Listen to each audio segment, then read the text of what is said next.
Assalamualaikum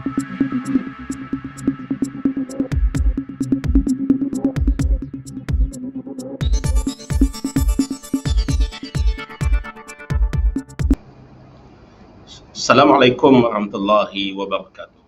Tuan-tuan dan puan-puan, sejak akhir-akhir ini kita melihat bahawa PAS dan juga Bersatu semakin terdesak. Malah nampaknya Presiden PAS terpaksa menggunakan strategi lamanya untuk meraih sokongan dengan melabelkan orang lain atau menuduh orang lain tidak beriman, tidak berakidah. Mereka yang jadi pemimpin dalam kerajaan, dia kata tidak beriman, tidak berakidah. Itu ditulis dalam Facebook dia melalui coretan minda Presiden. Dan apabila dia berkata tidak beriman dan tidak berakidah, sebenarnya tuan-tuan, dia mengulangi apa yang dilakukan pada era tahun 80-an, tahun 90-an dulu, di mana dia pernah mengungkapkan ceramah yang disebut sebagai amanat Haji Hadi. Sebenarnya akibat terdesak kerana tidak ada isu, kerana tidak boleh nak menangkis ataupun nak menunjukkan kelemahan kerajaan perpaduan, maka akhirnya sekali lagi Presiden PAS menggunakan agama seolah-olah dia menghukum ataupun dia mengambil kerja Tuhan, menghukum orang lain dengan mengatakan bahawa orang lain tak beriman. Tuan-tuan, apa maksud tak beriman? Maksud tak beriman ni maksudnya boleh kita katakan macam kafir lah, dah tak beriman. Dia mengulangi kejadian dia mentakfir ataupun budaya takfiri yang pernah diproporinya pada tahun 90-an dulu. Ini suatu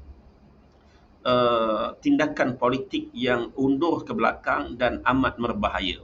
Sebab itu kita mengharapkan pihak berkuasa dapat menyiasat perkara ini, dapat menyiasat seterusnya mendakwa Presiden PAS, kerana ini bukan suatu ungkapan yang remeh-temeh, kerana ia boleh menyebabkan perpecahan kaum, menyebabkan perpecahan bukan kaum tapi perpecahan umat Islam itu sendiri.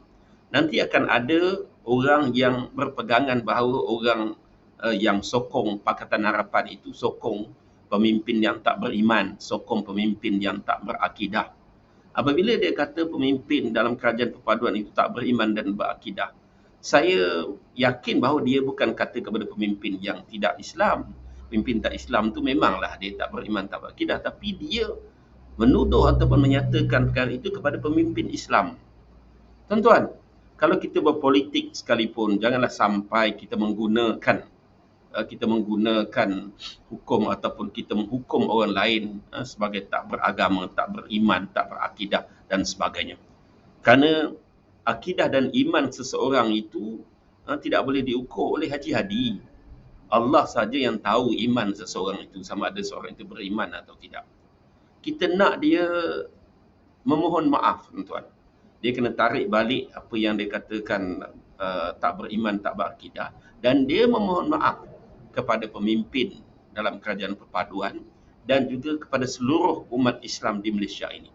Kita bimbang budaya sembahyang dua imam, budaya tak makan sembelihan, sembahyang Jumaat tak nak ikut belakang imam, orang yang sokong kerajaan perpaduan balik sembahyang Zuhur kat rumah, kahwin 2 kali.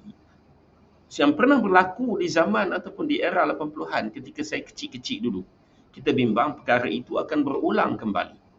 Apakah Haji Hadi dan PAS ingin mengulangi kesilapan lama yang pernah mereka lakukan ataupun pernah Haji Hadi lakukan? Jadi kita harap perkara ini dapat diambil perhatian serius oleh kerajaan, oleh mereka yang berautoriti, sama ada majlis agama, pihak berkuasa agama, pihak berkuasa SKMM kerana ditulis tu dalam media sosial, dalam Facebook, dalam portal, juga pihak PDRM lah kalau ianya kena siasat dan kalau ianya melanggar akta hasutan ke akta apa-apa yang berkaitan lah. Saya kira kenyataan yang dibuat oleh Menteri Dalam Negeri di Parlimen 3-4 hari lepas atau minggu lepas itu satu kenyataan yang tegas, dan ketegasan itu tidak boleh hanya bercakap tetapi dia mesti menunjukkan ketegasan itu melalui tindakan, iaitu kena siasat, kena dakwa dan hukum mereka yang cuba nak memperkenalkan balik budaya takfir ini, suatu yang saya fikir satu perkara yang sangat bahaya untuk kita lontarkan kembali di tengah-tengah masyarakat. Tuan-tuan, inilah pemimpin PAS, inilah pemimpin bersatu.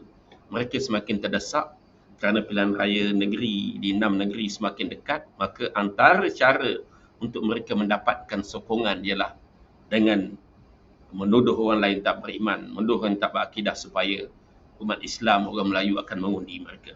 Jumpa lagi. Assalamualaikum warahmatullahi wabarakatuh.